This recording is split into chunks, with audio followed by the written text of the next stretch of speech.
everybody, Spindle Spun Yarn. I'm back, and like I promised, I'm going to film myself starting my first ounce of fiber.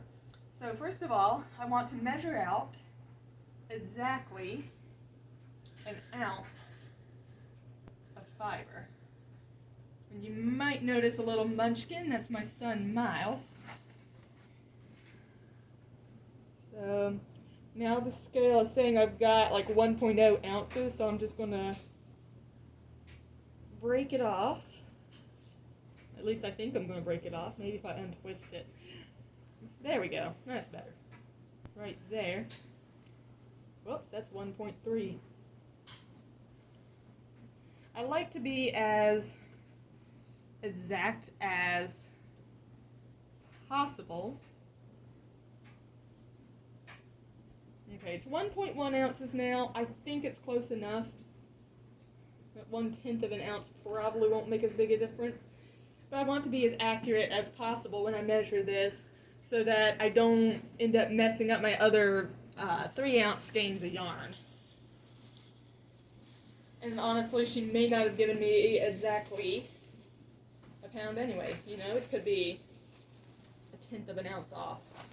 So the next thing I want to do is figure out how to split it evenly 3 ways. Because I want to try to get a 3-ply yarn, and I'd like it to be at least a DK to worsted weight. So there it is in half. Let's see. 1/3 of an ounce would be 0.35, and this only goes to 0.3, so this is really going to be a guesstimate. Okay, there's 0.3 right about there. Oh, that's about 0.4. I imagine this thing kind of rounds up to the nearest 1/10 of an ounce. And then, I guess this one, I can just break off in roughly the same place.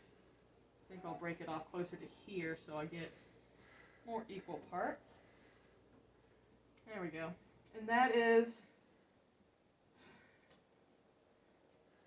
not exactly equal. But what I can do is take maybe a staple length from this one and a staple length from that one.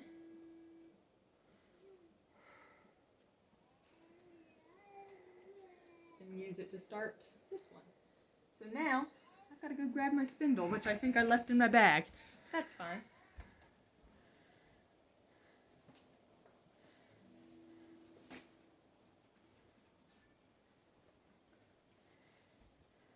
So this is my first ever drop spindle, and it is a bottom whirl from Jamestown. So I'm just going to leave that little fluff there, and I'm going to be spinning this clockwise. I had to look at the clock to see which way clockwise was. But first I'm going to take the end of my fiber, and I don't know if you can see that. Try to get close enough for you. And that little floof there, I want to wrap onto my spindle. Actually, I want to see which end is going to draft easier. And there's actually a couple ways of doing this. You can do kind of a rub test. Okay, I think this is the easier to draft end. So I think my son is starting to get into some kind of trouble, so I'll make this quick. Okay, so I've wrapped kind of the fluff around the edge of the spindle, and then I'm going to kind of spiral it up. And I'm going to go ahead and start spinning it in my hand.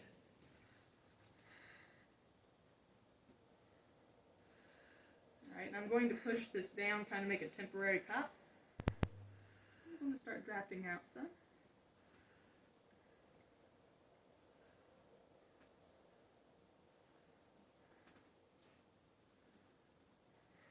Just kind of getting a feel for it, seeing what the yarn wants to become. Now at this point, I think I've got enough yarn spun that I can make a little half hitch. And there you go, it's holding up my spindle. And this does seem to draft really nicely. My spindle has started spinning the wrong way. There we go, flick it.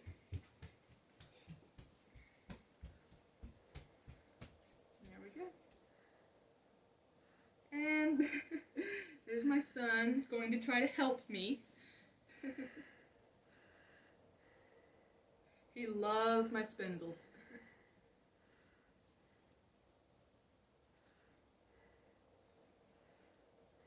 And there you have it. That is me starting my brand new floof on a spindle. And, you know, I think this is really good evidence that you don't need yarn to make yarn, because a lot of times beginner spindle spinners will actually use what's called a lead yarn. Usually it's a commercially spun yarn, especially if the spindle doesn't have any hook, like mine doesn't. And I just dropped some floof, but that's okay. And already I can kind of tell that this wants to like naturally be a slightly thicker yarn than some of the other things I've spun.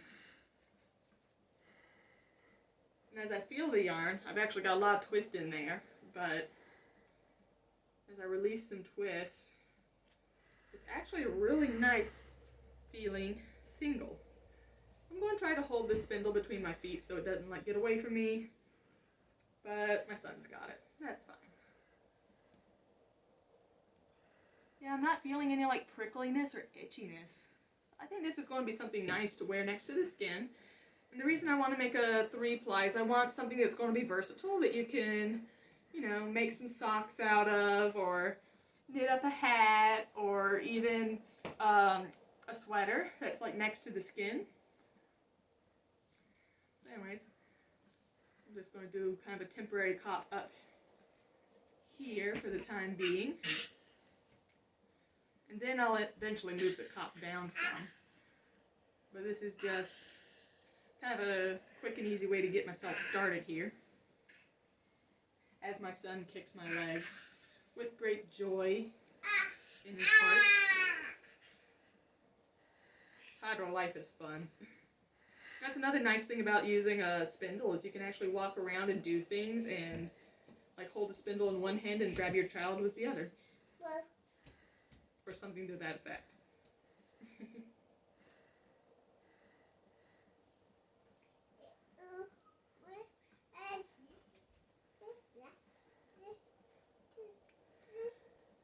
So there you go, and you know, already in these singles, I can already tell that these singles feel pretty nice, and they're also really strong. So once I apply this, get it into a 3-ply, not only is it going to be a thick, soft yarn, but it's also going to be strong, and it's going to be durable, and hopefully it won't pill too much. So I think that once this yarn is released in my shop, y'all are just going to have a ball with it. I think you guys are in for a real treat with this yarn. Anyways, so I've gotten started on my new floof from Camaj Fiber Arts. I highly recommend you do business with her. She's got a lot of great stuff in her shop. And she's also got some great spinning tools as well, and resources available. I'm not affiliated with her, other than, you know, I buy her stuff and then I make something and then I sell it. But I really appreciated the service that I got from Camaj Fiber Arts. So, you know, if you're interested in learning how to spin or yarn or anything, I do recommend you go check her out. And once again, I am Amy Cox with Amy's Spindle Spun Yarn. And happy crafting, and God bless.